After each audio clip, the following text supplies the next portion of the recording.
साक्षात्कार किसी भी प्रतियोगी परीक्षा के लिए हो, अगर प्रतियोगी चाहे तो साक्षात्कार बोर्ड को अपनी दिशा की ओर मोड़ सकता है। ठीक, वो कुछ शब्दों का प्रयोग कर सकता है जिससे कि साक्षात्कार बोर्ड उस पर सवाल पूछेगा। जैसे कि आपसे कहा जाए कि पंचायती राज की प्रॉब्लम की चर्चा कर रहे हैं, ठीक, उसमें आप एक शब्द बोलते हैं 3F प्रॉब्लम है, तो फिर वो आपसे पूछेंगे 3F क्या है। इसी तरीके से और किसी मुद्दे पर बात चल रही है, जैसे पंचायती राज को ले लो, गुड गवर्नेंस को ले लो, इलेक्ट्रॉनिक प्रशासन को ले लो, या आपदा प्रबंधन को ले को, उससे संबंधित चीज पूछे, उसी दौरान आप बीच में कह सकते हो कि सेकेंड ARC ने अपनी चौथी रिपोर्ट के अंतर्गत एथिक्स इन गवर्नमेंट में ये कहा। ठीक है, तो नैतिकता की बात है, तो ठीक है। इसी तरीके से और अगर सवाल पूछे तो आप ARC का रेफरेंस अगर लोगे तो निश्चित रूप से हो सकता है 5 या 7 मिनट फिर वो उसी पे पूछ ले कि ARC प्रथम कब बना था, द्वितीय कब बना, क्या प्रमुख रिपोर्ट है, शासन में क्या प्रॉब्लम है, प्रशासन में क्या प्रॉब्लम है, सुधार कैसे हो सकते हैं। यानी कि पूरा का पूरा जो इंटरव्यू है वो साक्षात्कार उन्मुख हो सकता है।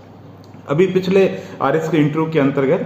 एक कैंडिडेट ने कृषि बिल जो शब्द है ना, वो उछाला, फिर पूरा का पूरा जो इंटरव्यू है 25 मिनट का पूरा मोटा मोटी कृषि बिल और उसकी प्रॉब्लम, फ्यूचर, उससे लेकर सवाल पूछा गया था। ठीक, तो मोटा मोटी जो आपसे सवाल पूछा जा रहा है तो आपको कुछ पिछले को जो शब्द है ना, कोई सवाल पूछा जा रहा है, ठीक, और आप चाहते हो कि बीच में गांधी शब्द का प्रयोग करें, आप कहते हैं महात्मा गांधी जी के अनुसार, तो फिर हो सकता है इंटरव्यू बोर्ड, बहुत ज़्यादा संभावना है कि इंटरव्यू बोर्ड आपको गांधी जी से संबंधित जो बातें हैं वो पूछेगा। ठीक, इसी तरीके से आपसे गृह जिले से संबंधित बातें पूछ रहे हो, या प्रांत की बात चल रहे हो, देश विदेश की बात चल रही हो, आप जिस मुद्दे की चर्चा करना चाहते हो, जैसे बीकानेर से आप सपोज करो बीकानेर से जा रहे हैं और इंटरव्यू बोर्ड आपसे पूछता है कि बीकानेर किन चीज़ों के लिए प्रसिद्ध है, ठीक है, या बीकानेर की विशेषता क्या है। ठीक, तो अब एक ज्योग्राफी का कैंडिडेट है, वो भौगोलिक दृष्टि पे जोर दे सकता है। एक इतिहास और कला संस्कृति का जो व्यक्ति है वो ऐतिहासिक पक्ष पे जोर दे सकता है। एक जनरल व्यक्ति है वो ये कह सकता है सर बीकानेर की जो संस्कृति है, ठीक है, वो सर्वधर्म संभाव की संस्कृति है, धर्मनिरपेक्षता का चरित्र है, और शायर अजीज आजाद कहते हैं कि कुछ दिन मेरे शहर में रुक कर तो देख, ये सारा जहर निकल जाएगा। तो कहने का मतलब जब आपने ये शहर बोला तो फिर पूछेंगे जो आपने बताया ये शहर किसका है ना। तो कहने का मतलब है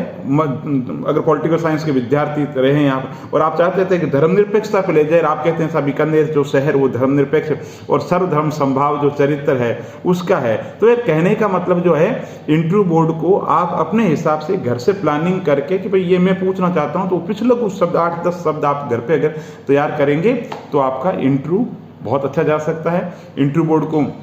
आप अपने हिसाब से मोड़ सकते हैं। और दोस्तों वापस यही कहूँगा कि जो साक्षात्कार है वो ज्ञान का परीक्षण नहीं है। आप 10 में से 10 सवालों को जवाब दे दो, उससे मायने नहीं रखता। मायने ये रखता है कि जिन सवालों का आपने जवाब दिया कितनी तार्किकता के साथ में दिया, किसी चीज़ के प्रति पूर्वाग्रह तो नहीं है, आपकी सोच कैसी है, आपका बात करने का तरीका कैसा है, आपके चेहरे पे भाव भंगिमाएं क्या आ रही है, आप एक हम्बल जो विनम्र प्रशासनिक अधिकारी है वो बोर्ड को आप लग रहे हैं या नहीं लग रहे हैं। बहुत बहुत धन्यवाद।